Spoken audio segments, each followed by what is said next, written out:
Good morning, students. Today we will read last part of chapter 4th. It so happened. In school, when I was in the second or third standard, one of my teachers, Mrs. Gupta, saw my sketches and told me, "See, you are useless in everything else, but your sketches are good."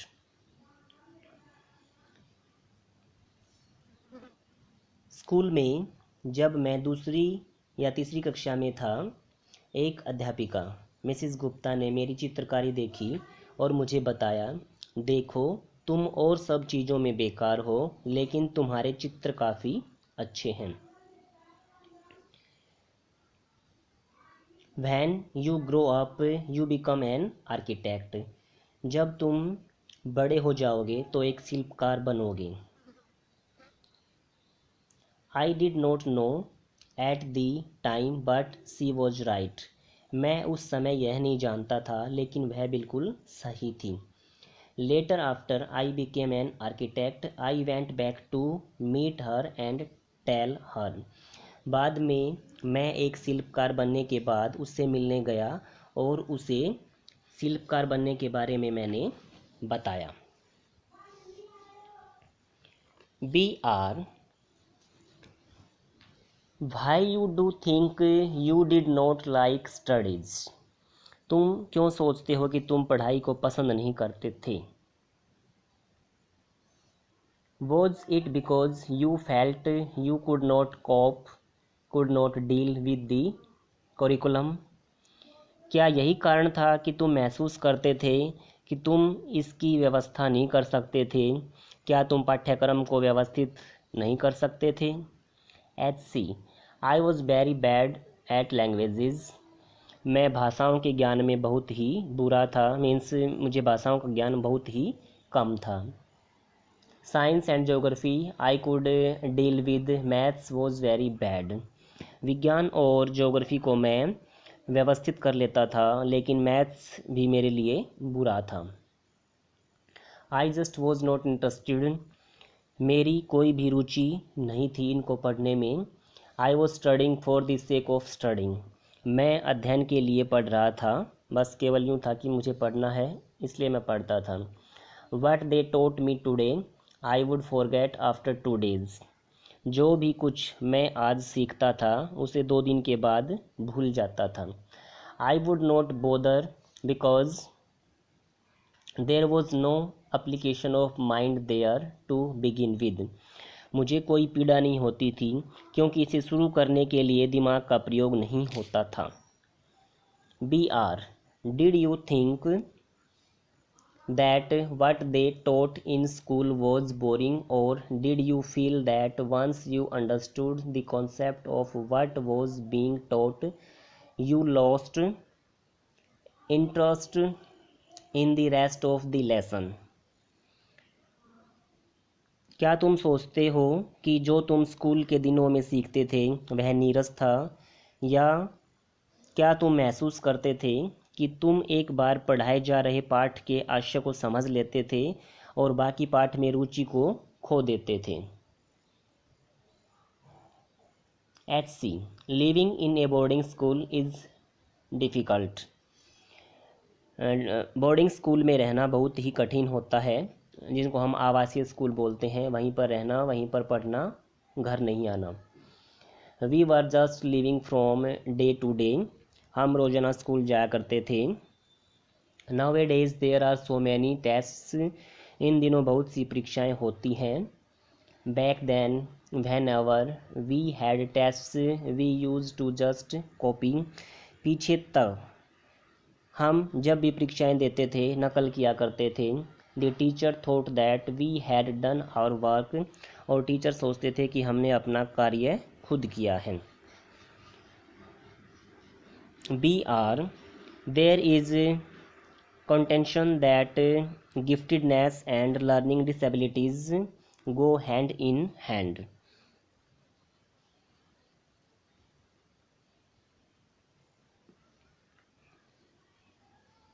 प्रतिभा और अधिगम असमर्थता के बीच साथ साथ संघर्ष चलता रहता है। Do you think this applies to you? क्या तुम सोचते हो कि यह तुम्हारे ऊपर भी लागू होता है? HC well take some students from my class. ठीक है, हमारी क्लास से कुछ बच्चों को ले लेते हैं। Those who always stood first और second are today doing very ordinary jobs. जो बच्चे क्लास में फर्स्ट या सेकंड स्थान पर आते थे वे आज बहुत ही सामान्य नौकरी कर रहे हैं। BR I have come across this situation is so many different places where people tell me that their class toppers are doing very ordinary today. मैं कई अलग अलग स्थानों पर कई लोगों से अकस्मात मिला हूँ जो मुझे बताते हैं कि उनकी कक्षा में टॉप स्थान पर आने वाले बच्चे आज बहुत ही सामान्य कार्य कर रहे हैं। HC in school I think living our lives there made us street smart. मैं सोचता हूँ कि स्कूल के दिनों में हमें आज़ाद बना दिया था। I have learned more by doing what I did on my own than what academics would have taught me. मैंने ज़्यादातर पाठ्यक्रम के अध्ययन की बजाय खुद करके सीखा है। इसलिए मैं सोचता हूँ कि जो भी मैंने सीखा वो बिल्कुल सही था। BR that is because the personality and skills were there. यह व्यक्तित्व और कौशल के कारण था।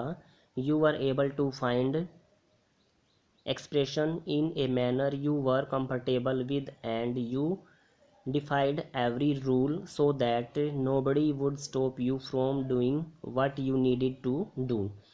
तुम उस ढंग से अभिव्यक्ति प्राप्त कर सके जो तुम्हें आरामदायक लगी और तुमने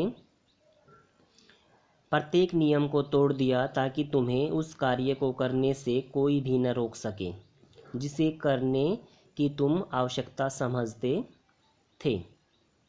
HC I was more interested in other things. मैं दूसरी चीज़ों में काफ़ी रुचि रखता था। If for example while in class it started raining outside I would think of the flowing water and how to build a dam to block it. Example के लिए जब हम कक्षा में होते थे और बारिश शुरू हो जाती थी तो मैं बहते हुए पानी को बांध बनाकर रोकने के बारे में सोचता था। I would be thinking about the flow of water within the dam and how much of water the dam would be able to hold. मैं बांध के अंदर भी पानी बहाव के बारे में सोचता था कि बांध कितने पानी को रोक सकेगा। That was my interest for the day. सारा दिन मेरी यही रुचि होती थी। When students lost a button while playing or fighting, they would come running to me and I would cut a button for them from chalk using a blade. जब students खेलते हुए या लड़ते हुए बटन को खो देते थे तो वो मेरे पास दौड़ते हुए आते थे और मैं ब्लेड से चौक को काट कर एक उनके लिए बटन बना देता था। Discipline in this school was very important and no student could afford to have a button missing. School में डिसिप्लिन काफ़ी महत्वपूर्ण था और किसी भी स्टूडेंट के एक बटन का गायब होना सहन नहीं किया जाता था। उसको पनिशमेंट मिलती थी, इसके लिए वो मेरे पास भाग कर आते थे और बटन लगवा कर जाते थे। The student would get past dinner with a full neat uniform and after that it did not matter. Students साफ़ सुथरी यूनिफॉर्म में भोजन प्राप्त किया करते थे और इसके बाद कोई बात नहीं होती थी। उसके बाद चाहे यूनिफॉर्म गंदी हो जाए लेकिन जब वो खाने की टेबल पर जाते थे तो उनकी यूनिफॉर्म बहुत ही खास होनी चाहिए थी। BR coming to the present how do you decide as to what kind of structure you want to give a client. वर्तमान की बात करें, आप यह करने का निर्णय लेते हैं कि आप ग्राहक को किस आकार का भवन का प्रदान करना चाहते हो।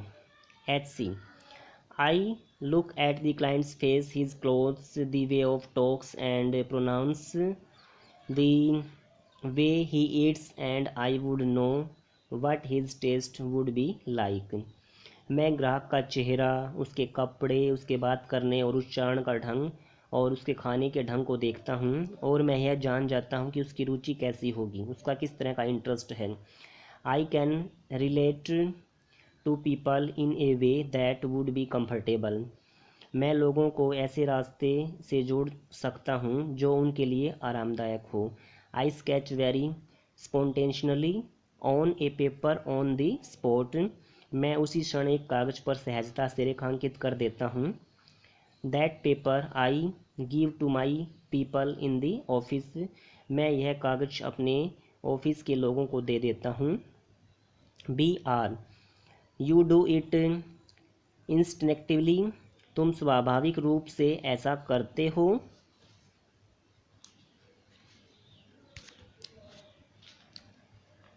एच सी